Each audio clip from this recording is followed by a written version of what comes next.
Lu ou vu du 14 février au 28 février 2024.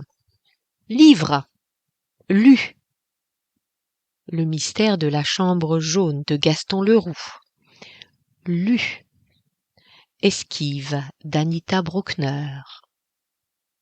Extrait de Anna Karénine de Tolstoï. Extrait de Mes mémoires d'Alexandre Dumas. Début de Haute société de Vita Sackville-West. Lu. Journal 1881 de Pierre Loti. Début de Ossature de Nassim Kezoui aux éditions Le Penseur 2022. Extrait de Que la joie demeure de Giono. Réécouté extrait de L'abbaye de Northanger de Jane Austen. Terminé Giono Furioso de Emmanuel Lambert 2019 stock. Soirée. Télévision, vue, la série Les Hommes de l'ombre, série française de politique fiction, 2012 et années suivantes, La grande illusion de Jean Renoir. Au Café Racine, présentation des livres, Fragments d'instant de Charlotte Rita aux éditions Unicité 2023, La bourrasque et l'arc-en-ciel de Jean-François Blavin aux éditions Unicité 2023, La mer de Maëlène Lebret aux éditions du Penseur 2023, Les garçons la nuit s'envolent de Florian Bardou aux éditions Lunatique, Mon ami Junger de Thomas E aux éditions Lunatique, Cours à la Sorbonne, La philosophie de Spinoza.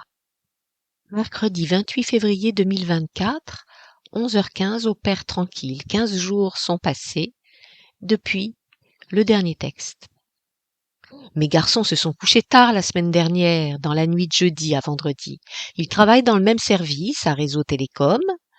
Ils ont pris un pot ce soir-là avec des collègues dans un café du quartier Saint-Lazare, un after work, comme ils disent. Ils sont revenus ensemble en métro et se sont couchés dans le même immeuble, chacun dans son appartement, aux alentours de 3 heures du matin. Ils reprenaient le lendemain, à l'aube et toujours ensemble, les transports en commun pour être à 7 heures à l'aéroport de Roissy-Charles de Gaulle. Ils s'envolaient pour passer le week-end à Budapest. Ils étaient 7 garçons, dont Arthur et un nommé Diego, qui enterrait sa vie de garçon. Tel était l'objet de leur séjour en Hongrie. 5 d'entre eux, parmi le groupe des 7, avaient fait partie de l'équipée voilière organisée par Marc l'été dernier dans la baie de Quiberon. Roland et moi anticipions un week-end exceptionnellement calme. Roland serait au chômage, puisqu'il ne remplirait pas sa fonction de cuisinier du dimanche soir. Quant à moi, la perspective d'une fin de semaine sans la visite des jeunes, sans avoir à rassembler même rapidement mes notes destinées à favoriser nos futures conversations, sans avoir à penser à la future rencontre, augurait d'une journée singulièrement calme et uniforme. Nous nous apprêtions à vivre un paisible week-end dont l'ambiance serait singulière, légèrement différente de celle que nous connaissons habituellement. Nous avions cru comprendre, d'après les allusives indications de Marc, que le retour des voyageurs n'aurait lieu que tard dans la soirée de dimanche. Mais ces anticipations se trouvèrent mises à mal samedi soir aux alentours de 21h. J'étais dans le hall de l'immeuble de Marc, Delphine et Simon. Je montais donner un médicament à l'un des 2 gros matous de Marc et Delphine, qui suit un traitement quotidien en raison d'une faiblesse cardiaque. Delphine était absente, elle passait le week-end chez ses parents en Normandie, un nouveau système d'ouverture de la porte avait été récemment installé, je n'en comprenais pas le fonctionnement, Marc et moi échangions par téléphone. Ce n'est pas compliqué, m'expliquait-il.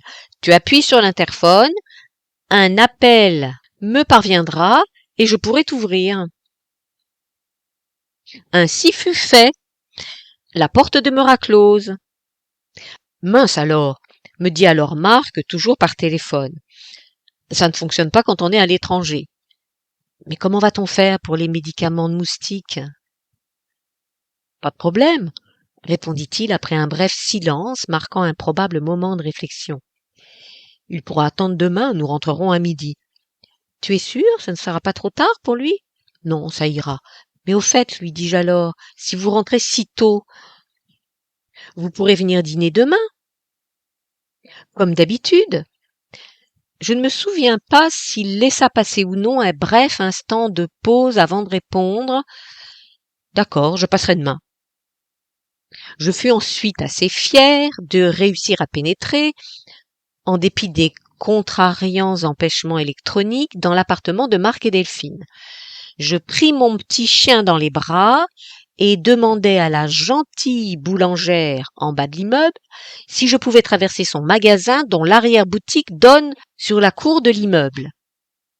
Les vendeuses, qui s'apprêtaient à fermer la boutique, achevaient de laver le sol à grande eau. Je parvins ainsi au 5e étage où j'apportais les soins nécessaires au sympathique chat, affectueux, démonstratif, cardiaque et boiteux également.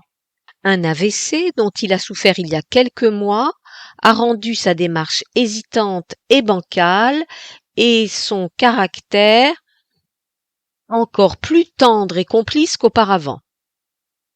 J'en profitai pour nettoyer à fond, comme la veille, la litière des 2 félins et revins à grande vitesse à la maison. Je passerai demain, m'avait dit Marc. La perspective du dimanche, en ce samedi soir, était dès lors amplement modifiée. J'informai Roland du changement de programme avant de regarder en sa compagnie, ainsi que nous l'avions prévu, 2 épisodes des Hommes de l'ombre, une série divertissante et accrocheuse en diable.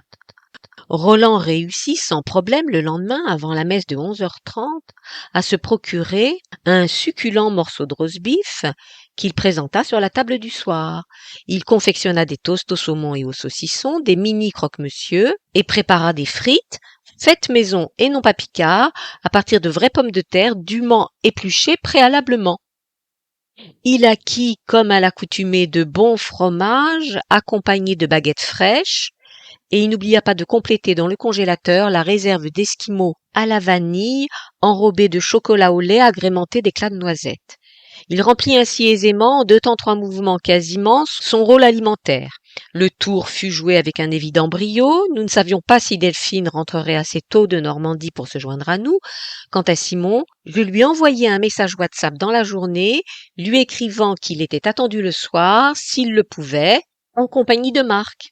Il y avait de fortes chances que l'information circule aisément entre les 2 frères. Mais je préférais assurer complètement cette affaire, tant il est surprenant de constater en règle générale et quel que soit le domaine, familial ou non, combien la communication est parfois peu fluide. Marc arrivait le premier, il portait un t-shirt jaune et venait de courir plus d'1 dizaine de kilomètres. Il s'entraîne depuis des semaines pour un semi-marathon qui aura lieu ce week-end. Il prit une douche rapide et nous rejoignit dans le salon. Simon était arrivé. « Il est incroyable, ton frère, dis-je à Simon. Tu as vu son hyperactivité ? À peine il arrive de Budapest qu'il reprend son entraînement. Je ne sais vraiment pas comment il fait. Il me suffit de le regarder pour me sentir épuisé. Il est vrai, nous dit Marc, que je me sens plutôt en forme en ce moment. Il me semblait joyeux et dynamique. Il nous dit pendant le repas que Delphine ne partagea pas avec nous, qu'il venait de passer une série d'entretiens professionnels qui lui permettraient, en cas de succès, d'accéder à un nouveau poste. Il participe depuis son embauche à Réseau Télécom à la production comptable des entités décentralisées et des filiales de l'entreprise. Le travail qu'il convoite consisterait à rejoindre un groupe de 10 personnes chargées des aménagements informatiques qu'il y aurait lieu d'apporter au processus comptable de la société. Il serait chargé de superviser la production du service sans y participer techniquement puisqu'il n'est pas spécialiste des projets informatiques. Ce poste lui plairait. Il apprécierait d'être le lien entre les différents interlocuteurs, à savoir les comptables opérationnels qui sollicitent des modifications et les directeurs fonctionnels qui acceptent ou non de les mettre en œuvre. Il est motivé également par la perspective d'être responsable d'une équipe. Me revient en mémoire mon dernier échange avec Irène Sophia, l'une de mes amies. Irène et moi sommes aussi régulières qu'un métronome de chef d'orchestre et consacrons tous les 15 jours une partie de notre matinée à une belle conversation téléphonique. Je lui disais que Marc était incroyablement actif et dynamique. Il ne cesse de faire du sport et manifeste un réel intérêt pour son travail. « Ton fils évolue bien », m'avait-elle répondu.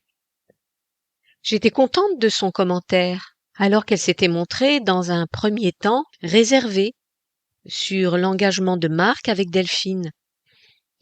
Il lui semblait qu'il choisissait cette compagne par sécurité. Sa vie à ses côtés risquait de n'être pas particulièrement ouverte sur le monde. Delphine lui semblait conventionnelle et matérielle. « Il faudrait, m'avait-elle dit, que ton fils, avec une telle femme, soit fort, qu'il soit actif et lumineux, s'il veut garder un bon équilibre personnel. » Irène avait bien évidemment formulé cet avis, que je trouvais juste et sensé, à partir de mes propres observations sur Delphine. Ce n'est pas facile, pour une future belle-mère, de souligner ce genre de caractère de sa future belle-fille. Mais cet aspect de sa personnalité, concret et matériel, ne pratiquant que peu le décalage et l'analyse, ne constitue bien évidemment qu'une partie de sa façon d'être. Ma perception de Delphine est parfois celle-ci, préoccupante à mes yeux. Mais je vois aussi d'autres fois une jeune femme simple et joyeuse, moderne, courageuse, honnête et consciente des réalités. Elle aime Marc, elle deviendra une mère, elle n'est pas dépressive, elle est confiante, souriante face à la vie, gourmande, différente de moi. Il est vrai que son tempérament, positif et factuel, ne m'est pas familier. Il est vrai que Marc devra en conséquence rester vigilant, cultiver et affirmer sa vie intérieure. Je vais mentionner le côté concret du caractère de Delphine, parce que je suis parfois traversée par un souffle d'incertitude, parce qu'elle est pour moi un continent inconnu, parce que leur avenir à tous deux m'apparaît mystérieux. Mais il est ouvert également, et je peux aussi l'attendre avec curiosité. Je n'ai exprimé en fait qu'une brise d'inquiétude, qui n'est pas toute la réalité, qui n'est qu'un brin d'herbe, une note de musique, qui a traversé mon esprit, qui le traversera encore, mais qui n'est qu'une miette, un atome, un indice au milieu de millions d'autres bribes qui constituent le monde. Favorable quant à elle, porteuse de vie et d'équilibre, d'amour et de joie, de simplicité, de confiance.